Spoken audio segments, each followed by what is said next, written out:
오늘 말씀을 통해서 또 우리 고린도 교회에 대해서 함께 말씀을 나누고자 합니다. 여러분, 지난 시간까지 1장에서 4장까지 이 사도 바울이 고린도 교회에 책망을 했죠. 이유가 뭐라고 그랬어요?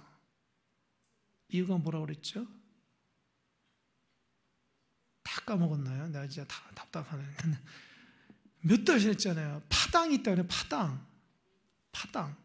교회 안에 네 파당이 있는 거예요. 네 파당. 바울파라, 아볼로파, 게바파, 그리스도파가 교회 안에서 나눠져 있어서 파벌이 있었다는 거예요. 근데 이 사람들이 교회 안에서 영향력을 차지하려고 씨름을 했다는 거예요. 이게 세상적인 것을 그대로 가져와 가지고 그리스도 안에서 겸손하고 온유하고 그 하나님이 교회의 주인으로 돼야 되는데, 교회 안에 있는 일꾼들이 자기 영향력을 막 확장시키려고 자기 밑에 사람을 두고 내가 옳다, 너가 틀리다 시비하고 그렇게 됐다는 거예요. 그러니까 그 문제를 사도 바울이 듣고 나서 너무 안타까운 거예요. 왜요? 이건 그리스도의 몸을 찢는 거하고 똑같은 거라 생각하는 거예요. 그래서 자기의 경험과 여러 가지를 얘기하면서 그렇게 하지 말라 권면한 게 1장에서 4장까지의 말씀입니다. 오늘 본문 5장부터는 이 5장과 6장에서는, 특별히 5장에서는 뭐냐면은 음행에 대한 문제, 음란에 대한 문제가 고린도 교회 안에 있었다는 거예요. 무슨 문제가 있었을까요? 1절 한번 읽어볼까요? 다 같이 1절 시작. 너희 중에 심지어 음행이 있다함을 들으니 그런 음행은 이방인 중에서도 없는 것이라. 누가 그 아버지의 아내를 취하였다는도다. 저 좀 보세요. 아버지의 아내. 그러니까 자식 입장에서, 아들 입장에서는 뭐예요? 어머니잖아요. 아들이 어머니를 음행했다는 거예요. 이게 말이나 돼요? 근데 여기에서 이 어머니는 그 계모나 첩을 의미한다. 그 당시에는 여러 이제 일부 다처를 그 당시에 했죠. 이방 그 지역이니까. 그렇기 때문에 그 아버지의 첩이나 계모에 대해서 이렇게 음행을 했다는 거예요. 근데 이것이 그 당시에는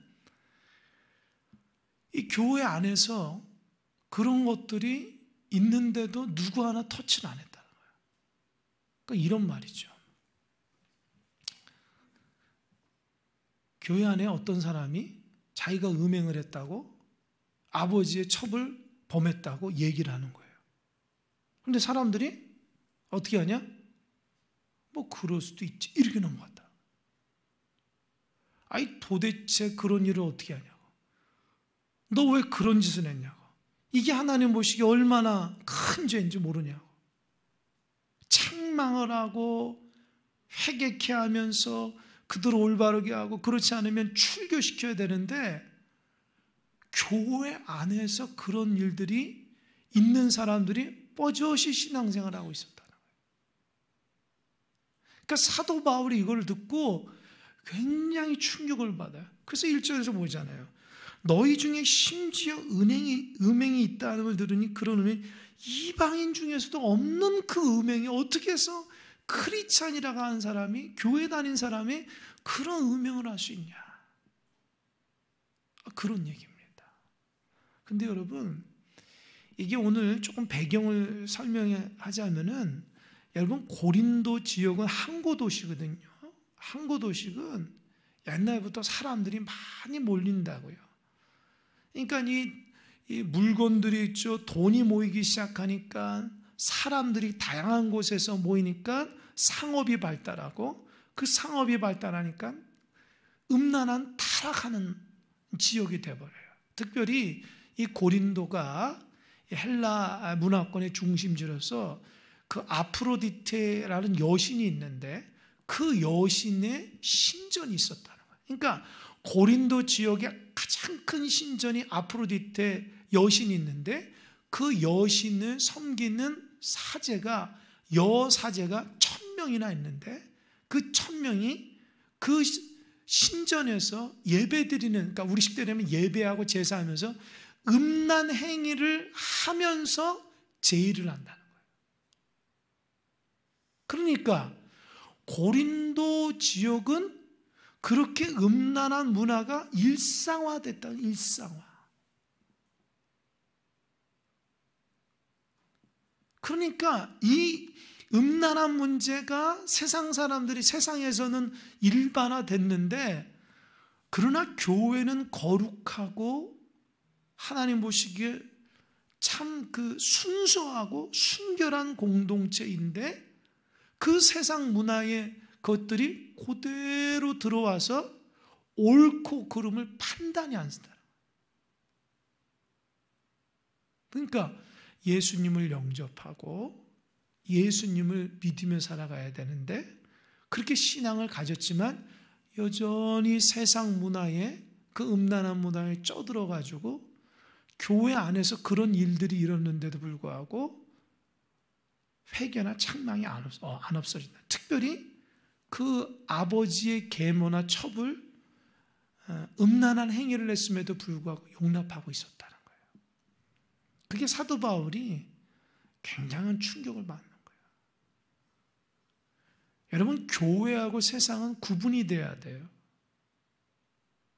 교회는 하나님의 거룩함이 유지가 된다. 세상의 문화가 교회 안에 좋은 것이면 모르지만 하나님 보시기에 말씀 보기에 온전치 못한 것은 정확하게 제외시키고 배척해야 되는데 그렇지 못했다는 거예요. 그러니까 고린도 교회가 타락한 곳이었다는 거예요. 여러분, 지금은 뭐 그런 소리가 없는데 여러분 한동안 그런 거 많이 했죠. 일본 제품은 쓰지 말자. 그래서 노 재팬이라고 하죠. 뭐 그 상표도 만들어 가지고 이렇게 했잖아요. 그죠? 우리나라 제품을 많이 쓰고 또 일본이 이렇게 딴지를 거니까 그러지 말자, 이제 그런 의도에서 이제 그런 붐이 일어났는데 다 좋아요. 그런데 여러분 그거 아십니까? 이미 우리는 일본의 것에 대해서 많이 잠식돼 있어요. 모르는 사이에 많이 녹아져 있다는 거예요.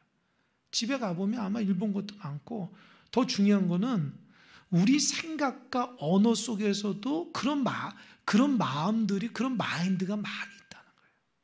그러니까 제가 그걸 보면서 어떤 생각을 하냐면, 맞아, 우리나라 물건 써야지 일본 제품보다도 그건 맞아요. 근데 그거보다 더 근본적인 건 뭔지 아세요?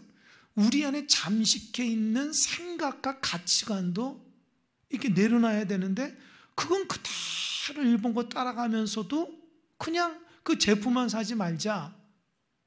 의미가 없다는 거예요. 제가 이런 말을 왜 해드리냐? 교회도 마찬가지예요. 우리가 세상 따라가지 말자, 그래서 뭐 하지 말자 하면서 여전히 교회 안에 있는 저나 여러분들은 세상 문화하고 그대로 가져와서 앉아있는다는 거예요. 하나님의 말씀을 들어도 세상 문화 가운데 한번 걸러서 듣고 세상 가치관으로 신앙생활하고 세상 가치관으로 하나님 바라보기 시작해요. 이러니까 신앙이 성장이 안 되는 거예요. 하나님의 그 깨끗하고 순수하고 진실한 마음으로 해야 되는데 신앙이 세상 타협하고 세상 문화 가운데 있어가지고 신앙이 이러니까 이렇다고 그런 가치관으로 신앙을 받아들인다. 그러니까 어떻게 해요? 왜 우리가 변화가 안 될까요? 여러분, 정말 하나님 말씀 가운데만 깨끗하게 진실하게 하면 우리는 정말 하나님의 원하신 사람은 다 변해 있을 거라고. 아마 그 사람들 보면 하나님 말씀대로서는 그 입에서 말하는 거, 행동하는 것이 예수님의 빛이 날 거라고요. 수십 년 동안 말씀과 기도와 하나님 말씀대로 살아갔으면 이미 우리는 변화될 뿐만 아니라 정말 거룩한 사람이 되어 있어야 된다. 근데 여전히 우리가 세상 문화 한가운데 있으면서 그냥 교회만 다니는 거예요. 예수님의 그 가치관, 예수님의 은혜, 하나님의 원리는 다 잊어버리고 세상 욕심과 세상 부귀영화 다 따라가면서 신앙생활을 한다. 제가 말하는 게 틀립니까? 여러분 성공해야지 하나님 축복이라 생각하지 않습니까? 근데 성경은 그런 데가 어디 있어요? 내가 성공해야지 하나님 축복이란 데가. 여러분 우리는 신앙생활 열심히 한다, 신앙생활 말씀대로 살아야 된다, 그렇게 한다 하면서도 가치관이 변화되지 않아요. 여전히 교회에서도 사람을 볼 때에 세상 가치관을 보지 신앙적인 가치관을 잘 안 본다. 목회자나 모든 교회 시스템도 전부 세상 가치관, 내 가치관 속에서 교회를 이렇게 판단하려고 그런다. 하나님의 말씀과 하나님의 은혜와 교회 안에 그 하나님의 그 뜻을 먼저 찾는 게 아니라 내 가치관, 내가 세상에서 경험한 것 가지고 그런 프리즘으로 교회를 이게 바라보기 시작하고 사람을 바라보고 목회자를 바라보기 시작하는 거예요. 답이 나옵니까 그러면? 답이 안 나오죠. 그런 가치관을 보면은 자기한테 잘해줘야지만 은혜로운 목회자고 자기한테 잘해주면 사람이 좋은 성도예요. 그런 하나님의 관점으로 보면 내가 잘못했구나. 내가 정말 하나님 모시고 온전치 못하구나. 내가 하나님 앞에 한참 멀어도 회개하고 또 하나님 앞에 다짐하고 오늘 김균현 집사님 아주 솔직하게 기도했던 것처럼 하나님 없이는 안 돼요. 하나님 붙들어 주셔야 돼요. 하나님 나를 새롭게 해달라고. 어려움이 있을 때는 하나님을 찾았는데 어려움 사라지니 하나님 점점 멀어지는 것 같아요. 얼마나 솔직하게 오늘 기도하셔요. 제 마음에 그냥 감동이 오는 거예요. 우리가 그러잖아요. 비록 우리가 부족하지만 그런 고백을 통해서도 하나님 앞에 이렇게 가까이 가야 되는데 그렇게 안 해요. 여전히 세상 가치관 하나님 보고 신앙을 바라보고 직분을 바라보고 그렇게 살아간다고요. 혹시 여러분 중에 이 본문처럼 나는 아버지의 첩을 저거 뭡니까? 그 음란하게 하지 않았기 때문에 나는 깨끗한 사람이야. 그렇게 생각하는 사람은 1차적으로 생각하는 거고 가치관을 가치관. 세상적 가치관으로 살아가면 똑같은 사람이라는 거예요. 내가 몸으로는 죄를 짓지 않지만 세상적인 가치관으로 여전히 신앙의 삶을 살아가면 나는 세상의 사람이지 하나님의 사람이 아니라는 거예요. 여러분 하루 종일 살아가면서 여러분의 입에서 무슨 말이 나옵니까? 하나님의 말씀이 많이 나와요? 세상 말이 많이 나옵니까? 그게 지금 여러분의 현주소예요. 근심 걱정의 말이 많이 나옵니까? 하나님을 찬양하는 말이 나옵니까? 그게 여러분의 지금 현주소라고요. 그런데 30년, 40년 교회 다니고 직분자라고 얘기한다고요. 여러분 그거 하나님 볼 땐 참 부끄러운 거예요. 내가 신앙생활을 이렇게 많이 하고 목사고 장로고 권사고 집사인데도 여전히 내가 세상 한복판에서 하나님 앞에 허덕거리고 하나님과 교제가 되지 않아서 이렇게 신앙생활하는 거 여전히 세상 가치관이 깨지지 않는다면 언제쯤 우리가 하나님의 사람을 거듭날 수 있을까?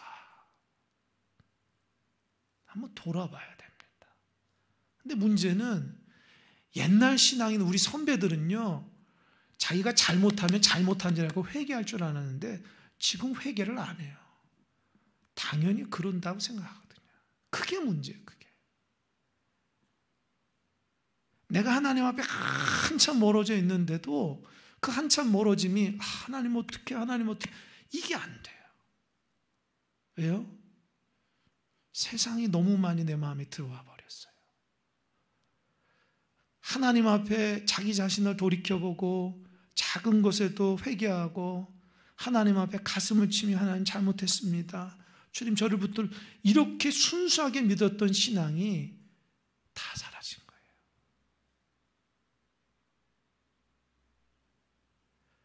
주일날 교회 안 나오면 하나님께 벌 받는다고 생각했던 그 신앙들이 지금은 다 사라졌어요. 하나님 앞에 기도 안 하면 하나님 혼날 것 같다라는 그 생각들이 다 사라졌어요.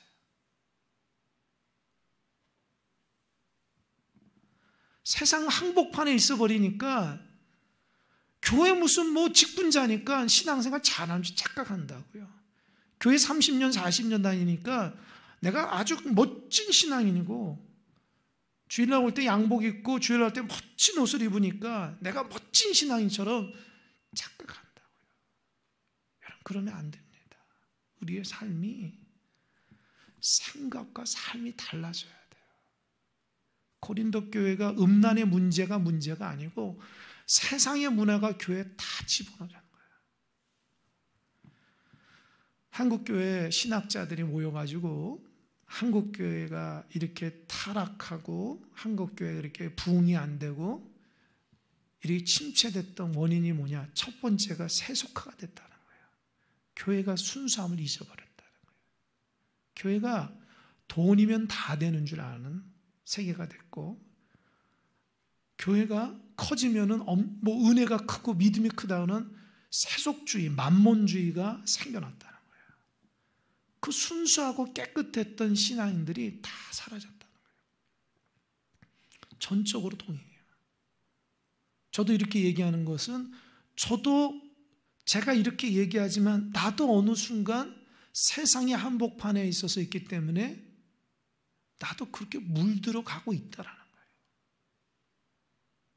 정말 하나님이 원하시는 대로, 하나님이 기뻐하시는 대로, 정말 그 주님께서 교회를 세웠을 때 그 거룩함과 순수함, 회복, 은혜, 기쁨, 감사 이것대로 신앙생활하는 것이 아니라 여전히 세상 생각으로 머릿속 발끝까지 있고 그러니 하나님 말씀을 받아도 세상의 가치관 한번 걸러서 듣고 그렇게 돼버렸다는 거죠. 제가 말씀을 준비하면서 이게 하나님 앞에 회개했어요. 그래서 제가 하나님 우리 교회가 하나님 이러면 안 되지 않습니까? 나부터라도 하나님의 순수함과 깨끗함이 회복돼야 되는데 겉으로는 너무 멀쩡한데 생각은 다 세상적이어서 자꾸 하나님 앞에 하나님 보시기에 대적을 하며 신앙생활하고 있으니 이게 너무 안타까운 마음이 드는 거예요. 그래서 2절 보세요. 그리하고도 너희가 오히려 교만하여져서 어찌하여 통한이 여기지 아니하고 그 일 행한 자를 너희 중에 쫓아내지 아니하느냐. 이게 뭐예요? 죄가 있는데 그거를 죄라고 지적하는 사람이 없는 거예요. 왜요? 세상 사람들이 다 그 음란한 짓을 하니까 교회에서도 괜찮다고 생각한 거예요. 그게 사도 바울이 뭐예요? 교만해졌다는 거예요. 하나님 말씀 다 까먹고 세상 논리로 교회를 바라보고 하나님 바라보고 신앙을 그런 사람들이 교만해졌다는 거예요. 하나님의 말씀의 옳고 그름을 정확하게 찝어줘야 되는데 찝어주질 않는다는 거예요. 그런 사람들은 야단을 치고 그런 사람은 내쫓으라는 거예요. 왜요? 그런 사람 때문에 교회가 타락하게 생겼으니까. 여러분 밥솥에 곰팡이 하나 있으면 빨리 제거해야 돼요. 그렇지 않으면 좀 있으면 확 핀다고요. 그것처럼 이 자그만 하나하나가 가만두면 괜찮을 게 아니라 그것만 아니라 다른 곳에 다 영향을 미친다는 거예요.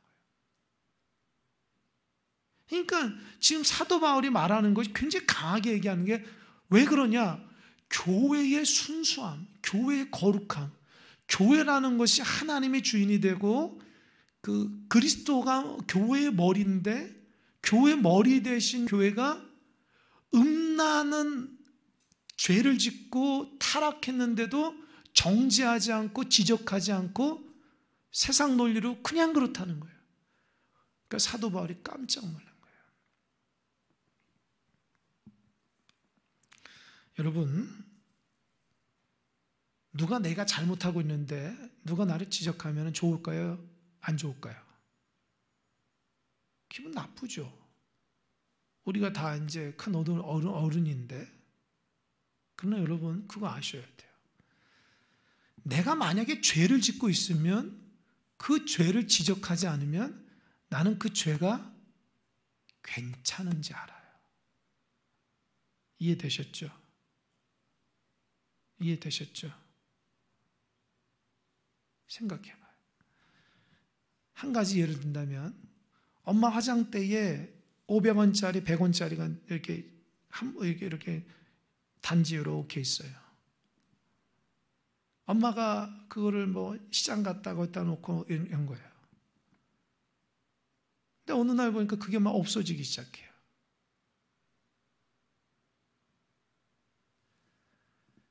어린 아들이, 초등학생이 먹고 싶어가지고 그 100원 가져가서 빵 사 먹고 500원 가져가서 아이스크림 사 먹고.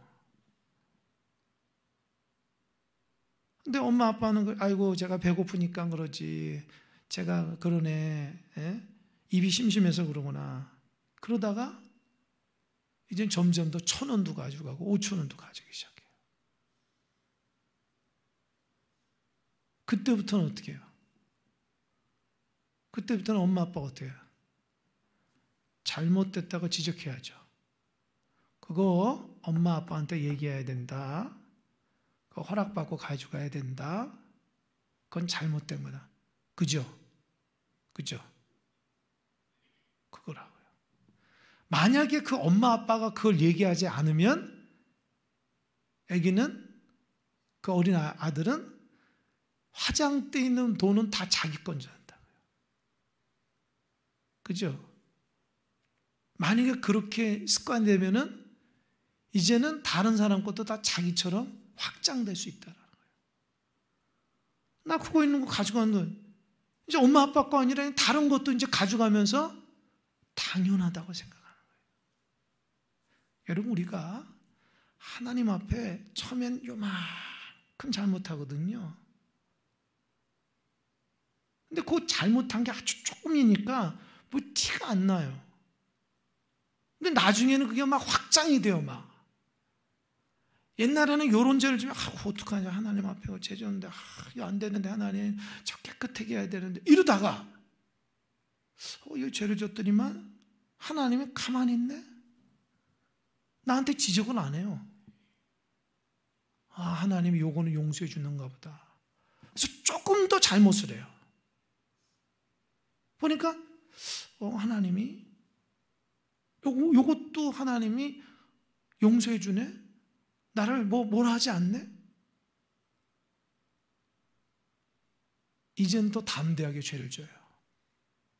그리고 나중에는 이렇게 살아도 되는가 보다. 하나님이 이거 다 용서해 주는가 보다. 착각한다고요. 근데 여러분 그거 아십니까? 하나님은 기다려준 거지 용서한 게 아니에요. 이해되셔요? 돌아오도록 기다려준 거지 그거 괜찮다고 허락한 게 아니라고요. 근데 우리는 착각해요. 그래도 되는 줄 안다고요. 고린도 교회가 음란한 문제가 딱 생겼을 때에 정확하게 찝어져서 이건 하나님 보시기 온전치 못해. 기준이 없어요. 기준이 없어진 거예요. 그러다 보니까 세상에 있었던 모든 잡동사니 음란한 문제가 교회 안에 똑같이 일어나니까 사도 바울이 충격을 받은 거예요. 정확하게 딱 찝어주고 그 잘못한 사람들에 대해서 정확하게 찝어주고 교회는 깨끗하고 거룩한 곳이라고 딱 찝어줬을 때에 교회가 하나님의 거룩함이 딱 드러나야 되는데 고린도 교회는 세상의 문화가 그대로 들어왔다는 거예요. 여러분 고린도 교회 예배 안 드렸겠어요? 다 예배 드린다고요. 고린도 교회가 다른 거 못해 다 한다고요. 세상의 문화가 그대로 들어가고 똑같이 하는데 그들의 가치관은 변화가 안 된다. 여러분 이게 무서운 겁니다. 이게 바리새인들의 신앙이거든요. 다 알아요. 하나님 앞에 어떻게 살았는지 알면서도 밥 먹듯이 죄를 지면서도 합리화한다. 합리화. 이게 고린도 교회의 문제예요. 3절 보세요. 내가 실로 몸으로는 떠나 있으나 영으로는 함께 있어서 거기 있는 것 같이 이런 일 행한 자를 이미 어떻게 했다고요? 어떻게 했다고요? 그러니까 저 좀 보세요. 그런 아버지의 아내를, 첩이나 계모를 취한 그 자녀들을, 그런 자녀들이 교회 안에 있는데, 그걸 보면서 고린도 교회는 아무런 얘기를 안 했는데, 나는 지금 에베소에 있지만 이미 판단했다는 거예요. 이건 죄라고. 그러니까 여기서 몸으로는 떠났지만 영으로는 함께 있다는 이 영이라는 것이 마음이에요. 너희들 마음과 함께 있다. 내가 떠나져 있지만 한 마음이니까 그 마음으로는 내가 그 죄진 사람에게 어떻게 해요? 이미 판단. 너희들 하나님 앞에 죄를 졌어. 그랬더니 회개하든지 아니면 권징, 징계를 받아라. 이미 내가 판단했다는 거예요. 그러니까 이 판단이 어떻게 해요? 고린도 교회가 받아들여야 된다는 거예요. 이게 하나님의 원리라는 거예요. 왜요?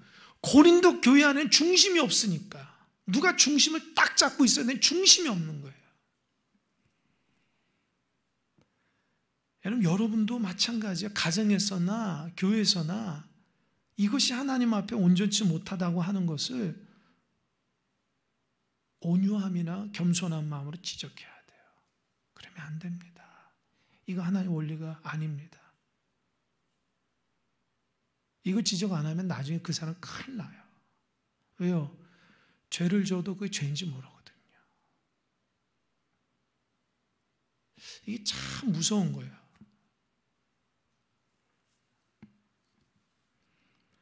그래서 4절 보세요. 주 예수의 이름으로 너희가 내 영과 함께 모여서 우리 주 예수의 능력으로. 그러니까 이 판단한 게 이게 말하자면 권징, 출교예요. 여러분 저 좀 보세요. 출교라는 말이 초대교회에 있었던 그 공동체에서 주는 아주 벌입니다. 그러니까 여러분 우리 교회는 평안하기 때문에 그런 게 별로 해당이 안 되는데요. 보통 교회에서 나오는 헌법이 있어요. 총회에서 나오는 헌법을 보면 첫 번째로는 이제 파트가 3개 나와요. 헌법책에 보면 제가 신학교 다닐 때 공부하면 1편이 뭐냐면 1편은 교리, 우리 신앙의 교리. 두 번째로는 정치라고 해서 교회 정치가 직분들. 목회자는 뭐고, 뭐 권사는 뭐고, 장로는 뭐고 이렇게 그런 직분들에 대한 내용들. 3편이 권징이에요. 권징이 뭐냐? 잘못했을 때 어떻게 벌을 줘야 되며 이 벌을 어떻게 해야 되며 만약에 문제가 있으면 그거를 어떻게 처리하는 데 대한 문제가 쭉 나와요.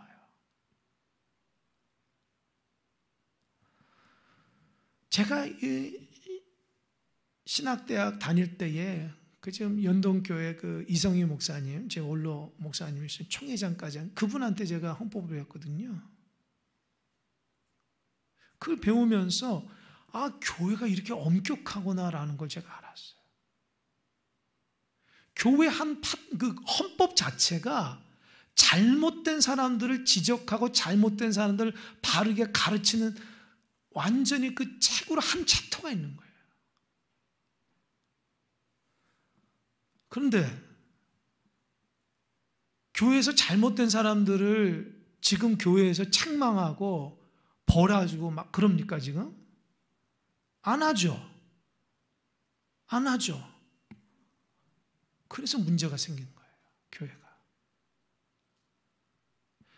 이 잘못한 사람들은 정확하게 딱 집어주고 이거는 율법적으로, 이건 하나님 말씀으로도, 이거는 기독교적인 관점에서도, 이거는 노예적으로 총회적으로 잘못된 집어주는 사람이 없으니까 다 본인들이 옳은 줄 알아요. 제가 거쳐왔던 교회는 아주 엄격했어요. 그래서 목회자들은 어떤 일을 해야 되고 장로들은 어떤 일을 해야 하고 권사는 어떤 일, 안수집사는 어떤 일을 하고 그거 안 하면 착벌이 주어져요. 역할들이 딱딱 주어져. 부서장은 뭐를 해야 되고 어떤 일을 해야 되고 그렇게 교육을 받고, 그러니까 제가 섬겼던 교회에서는 당연히 하는 식에 되어 있는 거예요. 죄송합니다. 제가 여기 와가지고 큰 사랑이 섬기면서 조금 힘든 게 뭐냐면은 그 기준이 별로 없는 거예요. 그러니까 내가 기준 세우는 게 참 힘들어요, 여러분. 기준을 세우면 그걸 감정으로 자꾸 받아들이다고. 하나님의 기준을, 딱 신앙의 기준을. 여러분, 담임 목사가 얘기하는 것은 감정으로 받는 게 아니에요. 그건 하나님의 말씀으로 권면이라고요. 그렇게 하면 안 됩니다. 그렇게 해야 됩니다. 그거를 성도들이 하나님 말씀 받아야지 감정을 받기 시작하면 그거 어떻게 신앙생활 하겠어요? 그죠? 생각해 보세요. 예배 드리라 하는 것이 하나님 말씀이요, 목회자 말이에요. 여러분 얘기해 보세요. 예배 드리는 게 하나님 말씀이요, 목회자 개인의 말입니까? 그죠? 그게 분별이 안 되면 안 되는 거예요. 그러니까 기준이 안 되니까, 기준이 딱 쓰질 않으니까 아, 이렇게 해도 되는가 보나 자꾸 신앙생활을 나태하고 게으르고 바르게 하지 못하는 거예요. 여러분, 저도 마음만 탁 먹으면 헌법책 딱 가지고 와서 장로님도 일어나 보십시오. 이런 일을 해야 됩니다. 권사님도 딱 일어나 이런 일 해야 됩니다. 안수 집사님도 이런 해야 됩니다. 가르칠 수 있어요. 사실 그렇게 가르치면 가르침 받은 사람 중에는 이게 바짝 긴장, 하나님의 직분이 이런 거 이렇게 하실 분도 있을 거예요. 언제 때가 되면 그렇게 할 겁니다. 제가. 왜냐하면 그걸 몰라요, 잘. 그러니까 자기의 어떤 좀만 잘하면 자기 열심이고 좀만 못하면 자기 상황이고 이렇게 되면 안 된다는 거예요. 교회 직제가 굉장히 엄격해요, 사실은요. 그래서 이 초대교회 때 이 문제를 가지고 사도 바울이 어떻게 하냐면 출교시켜요. 출교가 뭐냐면 교회 공동체에서 내보내라는 거예요. 만약에 여러분 누가 잘못해가지고 이게 공동의회 가지고 누구누구는 잘못했으니까 출교시킨다 딱 했으면 그 사람은 어떻게 생각하겠어요? 아이고, 교회가 이것만이냐? 그게 나을 거야. 근데 그 당시에 초대교회는 개념은 공동체 안에서 쫓겨나는 것이 지옥 가는 것만큼 굉장히 수치스러운 일이었어요. 그러니까 출교할 때 두 가지가 있다고요. 첫 번째는 뭐냐면 공적인 예배를 참석을 못해요. 간혹 가다 보면 문제 있는 교회에서 재판이 걸어가지고 교회 안에서 문제 있는 사람 5명, 10명을 이렇게 그 노예 재판을 닦아가지고 이 사람은 교회를 방해하고 이 사람은 교회를 공동체를 해친 사람이기 때문에 이 사람은 교회 출입을 금합니다. 이렇게 교회 문 앞에 써 있을 때가 있어요. 아마 여러분은 모르실 거예요. 그렇게 문제 있는 교회는 그렇게 해요. 그러니까 그 사람이 들어오면은 또 다른 법을 주는 거예요.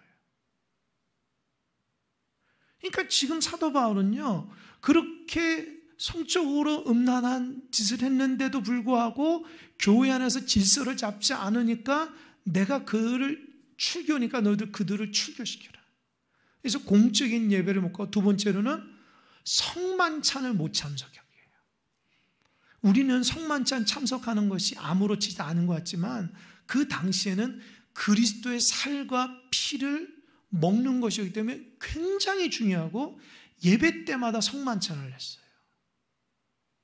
그러니까 성만찬을 하는 것이 굉장히 그리스도의 몸으로 하나 되는 것이기 때문에 그 성만찬을 못한다는 것은 지옥 가는 것과 똑같은 거였어요. 제가 이 말씀을 보면서 이렇게 교회가 엄격하고 죄의 문제에 대해서 철저했구나. 한국교회가 그걸 잊어버렸어요. 하나님 말씀에 바르지 못한 성도들을 교육을 잘 안 되니까 세상 문화 것이 그대로 가져와가지고 신앙생활하는 것이 개인적 차원이나 어떤 세상적인 차원에서 신앙생활하지 말씀이나 그 근본이 딱 다듬어지지 않으니까 죄를 져도 죄인지 모르게 되는 그런 현상들이 나타나게 됐다는 거예요. 그래서 4절은 주 예수의 이름으로 너희가 내 영과 함께 하며 우리 주 예수의 능력으로. 이게 뭐냐면 권징, 출교하는 것이 그냥 사람의 감정으로 하는 것이 아니라 예수님의 권위, 예수님께서 교회를 거룩하게 하기 위해서 예수님의 이름으로 예수님의 능력으로 행하는 거라는 거예요. 그 권위가 위로부터 나온다는 거예요. 그러니까 어떻게 해요? 출교시키란 말이에요. 그래서 예를 들어서 그런 경우 있지. 원래 저 사람은 내가 나하고 사이가 안 좋은데 어떻게 하더니 쫓아내려고 하는데 음모를 꾸며가지고 이 사람 이렇게 했어요. 그렇게 해가지고 막 사람들 무리지가 그런 거 말고 여기서 말하는 것은 권위가 하나님으로 내 감정이 아니라 하나님으로 교회 공동체를 깨끗하고 거룩하고 순결하기 위해서 모든 공동체인 사람들이 이 부분은 거룩하기 위해서 출교해야 됩니다. 이렇게 얘기하는 거라고요. 근데 5절 보니까 여러분들 조금 쇼킹한 말이에요. 5절 다 같이 한번 읽어볼까요? 시작. 이런 자를 사탄에게 내주었으니 이는 육신은 멸하고 영은 주 예수의 날에 구원을 받게 하려 함이라. 이런 자가 누구예요? 음행을 행한 자죠. 아버지의 아내를 취한 자죠. 이런 자를 어떻게 했다고요? 사탄에다 내주었다는 거예요. 여러분 생각해 보세요. 사탄한테 내주었대. 아마 여러분도 아무리 죄를 져도 사탄한테 내주는 법이 어딨냐. 이 의미가 뭐냐? 잘 들으셔야 돼요. 이런 자를 사탄한테 내주었죠. 이는 육신은 멸하고 영은 어떻게 해요? 주 예수의 날에 구원을 받게 하다. 사탄한테 내주었는데 육신은 멸하고 구원을 받는다는 말이 뭘까? 영은. 잘 들으셔요.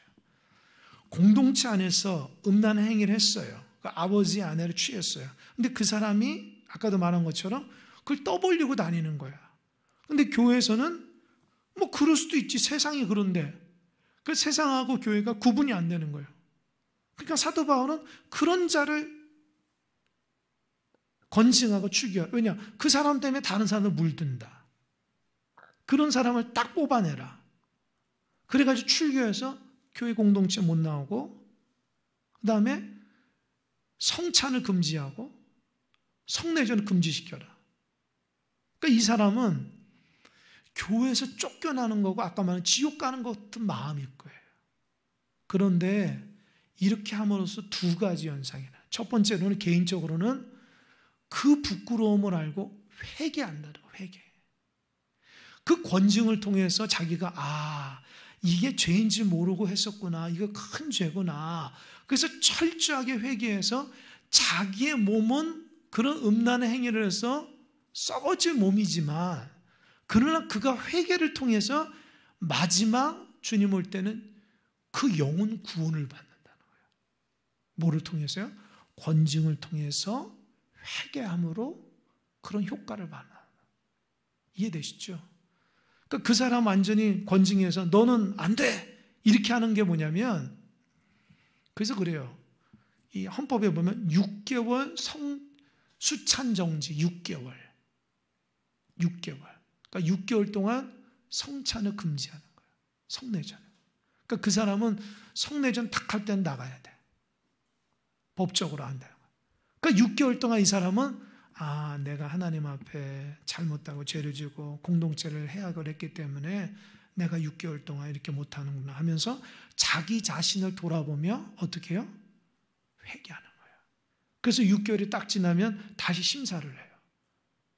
이분이 다시 그런 행위를 안 하고 이 사람이 이제는 변화됐는가 딱 봐서 오케이, 이제는 성찬에 참여하겠다. 그것이 헌법에 나와요. 자, 한국 교회가 이 문제가 쉽진 않아요. 한국 교회가 여러분 사실 우리나라는 기독교 국가가 아니잖아요, 사실은요. 어찌 보면 우리나라는 이게 예전부터 불교에 대한 어떤 유교적인 그런 문화권이죠. 그런데 기독교 국가는 이게 아주 오랜 전통으로 이렇게 다 이렇게 제도가 이렇게 다 있기 때문에 그 무시를 못해요. 그런데 우리나라는 어떻게 해요? 100년 좀 넘었잖아요. 그러니까 어떻게 해요? 엄청나게 급성장한 거라고요. 그러다 보니까 하나님이 많은 축복을 줘서 신자가 많이 있지만 이 기독교 국가처럼 전통적으로 제도라든지 그런 틀이 잘 안 잡혔어요. 그러다 보니까 한국 교회가 열심은 있는데 틀이 없는 거예요. 교회가 성장을 하면 다 개인주의예요. 개인주의. 교회 안에서 어떤 제도가 있고 틀이 있어가지고 이게 톱니바퀴 돌아가듯이 위계 질서가 있는 것이 아니라 다 개인에게. 여러분 생각해봐도 그렇지 않아요? 누가 신앙생활하면 누구는 자랑 못. 사실 교회는 그런 게 아니라 모두 다 하나님 직분 맡아가지고 열심히 이렇게 해서 하나님의 공동체 해야 되는데 그 기준이 없으니까 다 개인 각계전투예요.